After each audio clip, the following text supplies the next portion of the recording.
So when I was in the University of Hong Kong, and sometimes I sit in the prayer room, and people would come in and saw me for the first time, and they would always ask, "Brother, are you from Malaysia or Indonesia?"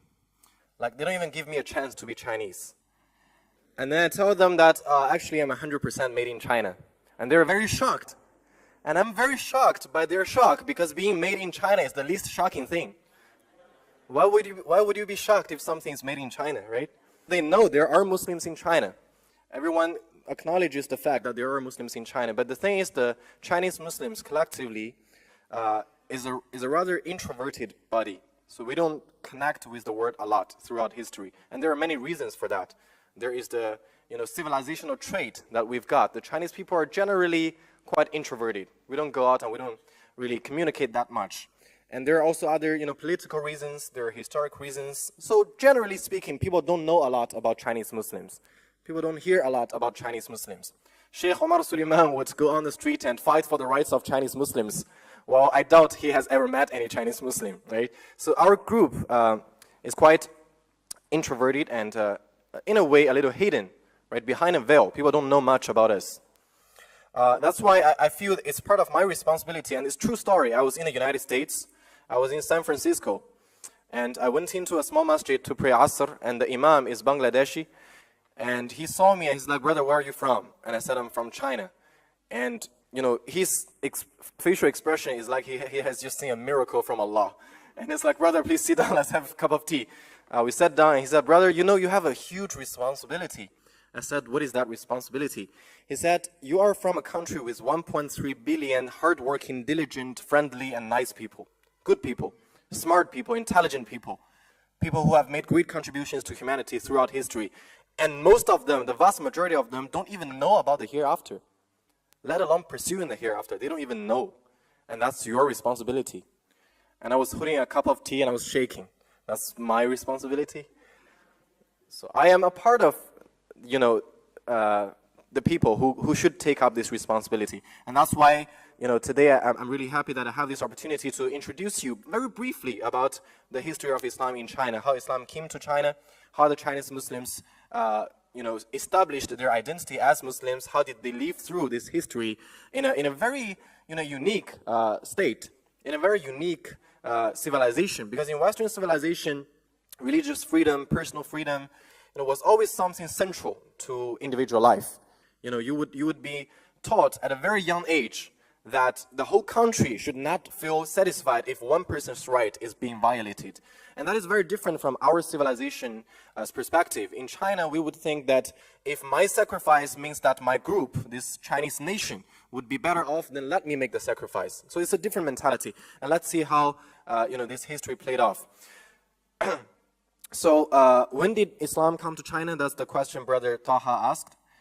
There are actually more than 10 different opinions on the exact time that Islam came to China. But the majority of historians believes that in year 651, we had the first written record of Muslims' presence in China. That's the Tang dynasty in China. And that at the same time, it was the Khilafah of the third Khalifa, Uthman ibn Affan radiallahu anh. So at that time, after the conqueror, Umar ibn al-Khattab radiallahu anh, the Khilafah, the Islamic empire, was already very vast geographically. It has taken in a large part of the Roman Empire. It had taken in a large part of the Persian Empire. It had taken in North Africa and even into Europe.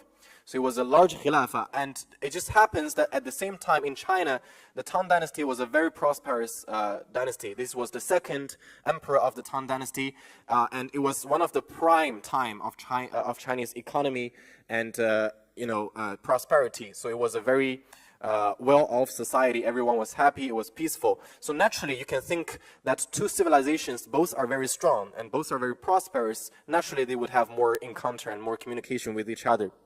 So a lot of merchants from Central Asia and from the Middle East started coming to China for trade, for business.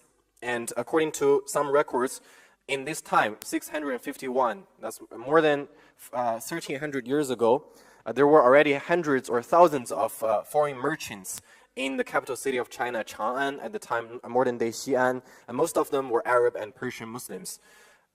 So obviously, when they came to China, they also brought Islam with them. and they started showing a very unique identity, and the Chinese people called them foreign guests. Okay, foreign guests. They're from a different place, and they are our guests. So at this time, Islam was there, but it was clearly a foreign religion. It was something exotic. It was something that belongs to the big bearded men. It's something that belongs to these traders, these businessmen from far away. It's not something Chinese, right? And the Chinese people have a long cultural heritage of their own. Normally, Chinese people don't tend to take in foreign cultures. We feel happy and content with what we have. So they are just foreign guests. Now, after the Tang Dynasty, there was the Song Dynasty. So during the Song Dynasty, there were two major business roads. One is called the Silk Road, right? That's from the Middle East through Central Asia all the way to China, northwestern China. And in my hometown, which is in northwestern China, we still have a lot of sites that were used for, as the middle stations for this Silk Road. And there was also a sea road from, the south of the Arabic Peninsula all the way to Guangzhou, the city in southern part of China. And Guangzhou at that time, you can see, was a world business port. There were many foreigners coming to this port, and when they came, they settled down, they need to pray, they built a masjid. So the first masjid that was ever built in China was in Guangzhou. It is believed it's called Guangta Si, the masjid of the light tower. And if you go to Guangzhou, you can still visit that masjid. It's very beautiful. So at the in the Song Dynasty, when these foreign guests, what was once considered foreign, they started settling down. They're like, life is pretty good here. Life is peaceful here. And Chinese women are also beautiful. Let's convert them to Islam and let's marry them. Why not? So it happened for another half a century or 1 century. So they started coming into China, and they started becoming more indigenous. They started becoming people of this land. So you can say that in the Song Dynasty, the Islam is already starting to become something that is Chinese, that is accepted by Chinese. In 1206, year 1206, Genghis Khan united Mongolia and then went on to Russia, what we know as Russia now, and all the way to Central Asia and even Middle East. So he conquered a vast land, right? A huge kingdom, and many of the conquered land belonged to Muslims before. In year 1258, remember this year, for the world would never be the same after this year. Well, the world would never be the same after any year. But this year was particularly special because the Abbasid Khilafah was destroyed by Genghis Khan. At then, it was the center of knowledge and studies. Baghdad was totally sacked, totally destroyed. Libraries were burned down. People were killed. And then eventually, even the whole of China in 1276 was conquered by Genghis Khan and the Mongols as well. And it's the new dynasty, the Yuan dynasty. So remember, before the Yuan dynasty, the Muslims were considered more or less, marginalized. They are outsiders. They are, on the peripheral area of China. But during the Yuan dynasty, first of all, the ruling race is not Han Chinese anymore. The ruling race is Mongols. And when they came into China and they started this government, obviously they had to, maintain their rule. So they took a lot of Muslims from Central Asia and Arab world to China to establish, industry and economy and all kinds of things. So many Muslims started coming in, artists, partisans, and scholars. And once they came, they started having more communication with the Chinese people, and they actually raised their social status a lot. So at this time, there were already, in the Yuan dynasty, and the Yuan dynasty only lasted for about maybe 200 years, slightly more than 200 years.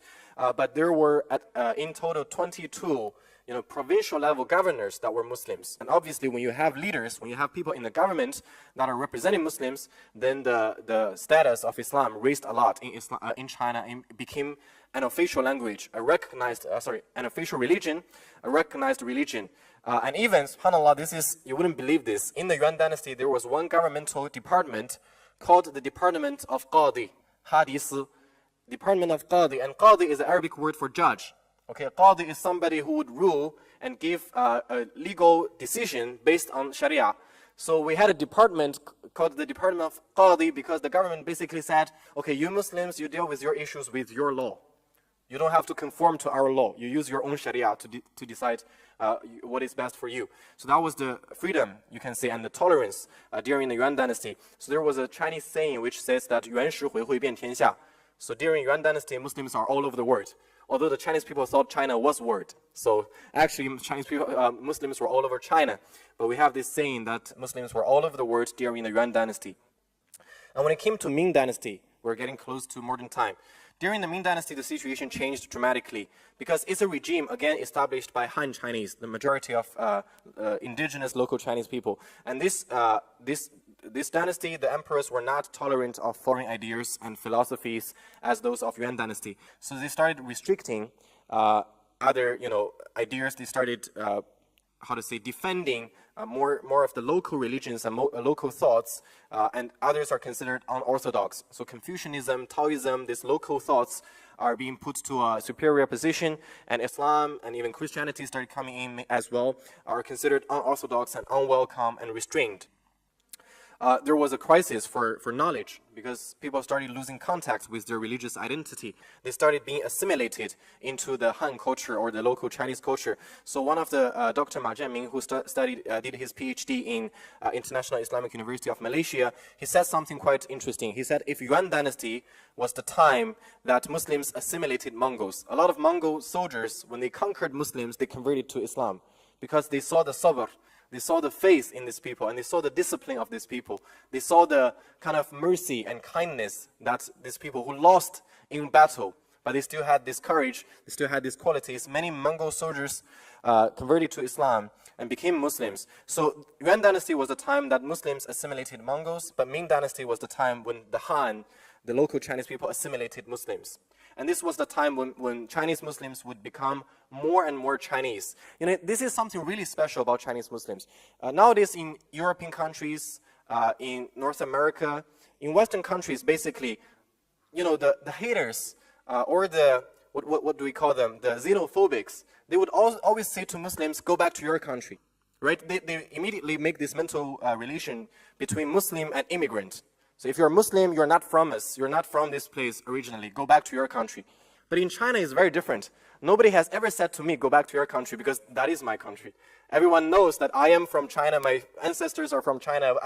My family has been there probably for over 1,000 years. Nobody can say to me, go back to your country. This is my country. This is something special about the Chinese Muslims. And this happened during the Ming dynasty. They assimilated into the culture and became more and more Chinese. There's nothing really uniquely, distinctly special about being a Muslim. You wouldn't even know, right? Until a person gets to 50 years old. You don't even see my beard now, although I'm trying really hard. But when I get to 50 years old, that's when you say maybe he's a Muslim. But now he's just a Chinese. If I don't tell you, you wouldn't know, right? And that's why when I was traveling around the world, going to different places, I was stopped a lot at masjid. I would go there and people are like, hey, hold on, brother. What are you doing here? What do you want to do? Ashhadu an la ilaha illallah wa ashhadu anna Muhammad Rasulullah. Happened a lot of times. And then during the Ming dynasty, the Chinese Muslims started developing several systems to maintain their identity, to maintain the knowledge. And there was the mosque education system, similar to madrasa system in South Asia. So in this masajid in China, they would teach Islam using Arabic and Persian languages. They would use very little Chinese, actually. And they would teach tafsir, they would teach ahadith in Arabic and Persian. And that's why even nowadays, you go to northwest China, there are a lot of Muslim people who are, relatively less educated. They don't even speak Chinese very well. They don't even speak Mandarin perfectly. But if you go there and you tell them that Aina hammam or wudu, and these words they know. They know these words because Islam has been transmitted in a way that is mixed with Arabic and Persian and other languages. It's not purely Chinese. And we have a lot of Persian words in our daily usage. We don't call fajr, we call it bamda. It's Persian. We don't call salah, we call it namaz. Similar to South Asia, we use Persian words. Anyway, another way of maintaining knowledge and defending this identity is called Han Kitab. Kitab is Arabic word for book, and Han is actually the ethnicity of the Chinese people. What is meant by Han Kitab? So before the Ming dynasty, Islam is something that we only teach to Muslims. So Muslim parents teach Muslim children. That's it. We never tried to tell people about Islam. We never tried to tell people what is this religion. But during the Han Kitab movement, this is a movement, many very learned scholars started composing books in Chinese with reference to Chinese ideas and Chinese conceptions to introduce Islam to them. For example, I read this amazing book, and subhanAllah, a lot of times when people think of Chinese Muslims, they think of, oh, these poor people, they're being oppressed, they're being sent to concentration camps, they don't even know their religion, they're poorly educated, But actually, we had great scholars in the past. Okay, I've read many books in English, in Arabic, in Chinese, and some of those Chinese books are just amazing. In this one book, the author, he started, and his format is very interesting. He wrote a book. It's basically like a Q&A. So he said, my guest asked me, why don't you eat pork? And he starts answering, right? And in his answer, he didn't answer from an Islamic perspective first. He started quoting the ancient Chinese literature, from like 200 BC, the rules and regulations of the Chinese emperor at the time to the Chinese people. And he said, well, actually, you have more regulations pertaining to food than us, right? It was written in ancient Chinese literature that if a meat is not cut properly, we will not eat it. So he said, you have more haram stuff than me. Why are you accusing me of being restrictive and things like that? He started giving ideas about, he started introducing Allah with reference to the Chinese concept of sky, tian. It's actually similar to our, because tian in Chinese, subhanAllah, it's one and it's yi and da, one and bir. The two names of Allah compose the Chinese character tian, sky, and it's always been considered the highest supreme being who is in control and the creator of everything, similar to our concept, our monotheist religion. So he started using all of these concepts to introduce Islam, and so during this time, Islam really gained a momentum. More and more people got to know Islam. And after the Ming Dynasty, there was the Qing Dynasty, another harsh time for Muslims. So throughout this history, you can see there are good times, there are bad times. Sometimes it's freer to practice, sometimes it's more harder. And that's why, sometimes when Chinese Muslims complain about our current situation, oh, it's so hard, I envy you, brother, you're in Hong Kong, you can have at the peak conference, we can't even talk in our own room. We're afraid to talk in our own room. What if there's a red dot appeared on my head and I'll be gone, just for talking about Islam. But the thing is, a brother reminded me that if you look at Chinese history, we've had worse times. We've had much worse times. And those dynasties are gone. The Tang Dynasty is no more. The Song Dynasty is no more. The Qing Dynasty is no more. But Islam is still in China. Muslims are still there, right? Islam never dies. These dynasties will go away. These politicians will go away. But Islam is always there. This is inna dina indallahi al-Islam. Very quickly, I want to recap. We're coming to the modern age. After the Qing Dynasty, there was the Republic of China, which is different from the People's Republic of China, 1911. And during this time, it was relatively free. We started, composing many books. Professor Muhammad Majian, the one who translated the Quran into Chinese, was born in this period as well. He studied in Al-Azhar. He was a recognized scholar not only by Chinese Muslims, but actually by Muslims all around the world, especially in Egypt as well. He translated the Quran, and then PRC was founded in 1949, and we continued to try our best with whatever we are able to maintain our identity. And I can guarantee you, I personally guarantee you, when I go back to my hometown, every Ramadan I try to go back to my hometown for a few days at least. And yes, the Muslims there may not know a lot about Islam. They may not have as much knowledge about fiqh or Sharia, but Fajr prayer, any masjid. In my hometown Lanzhou, there are more than 30 masajid. You go to any masjid, even a smaller one in an alley, for Fajr prayer, at least 100 people.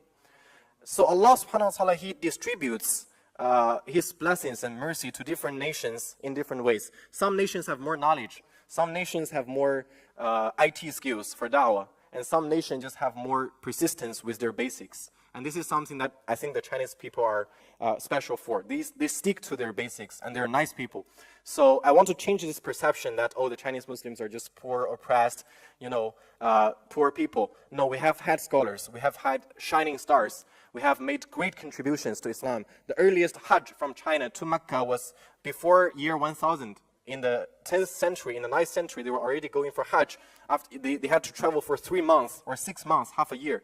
But they were already doing that. So let's change that perception. I encourage you, you're at the gate of China. I encourage all of you, when you have an opportunity, go to China, go visit the first masjid in Guangzhou, go see the Chinese Muslims, talk to them, look at what they're doing, and you will feel the power of Islam, really. When you go to China, you see Chinese Muslims, you will not feel sad for Islam. You will feel proud of Islam. And this is, my message to you. And if you have more questions about Chinese Muslims or the history of Islam in China, you want to see some pictures, feel free to come to me, and I'd be more than happy to share with you. Jazakumullahu khairan. Assalamu alaikum wa rahmatullahi wa barakatuh.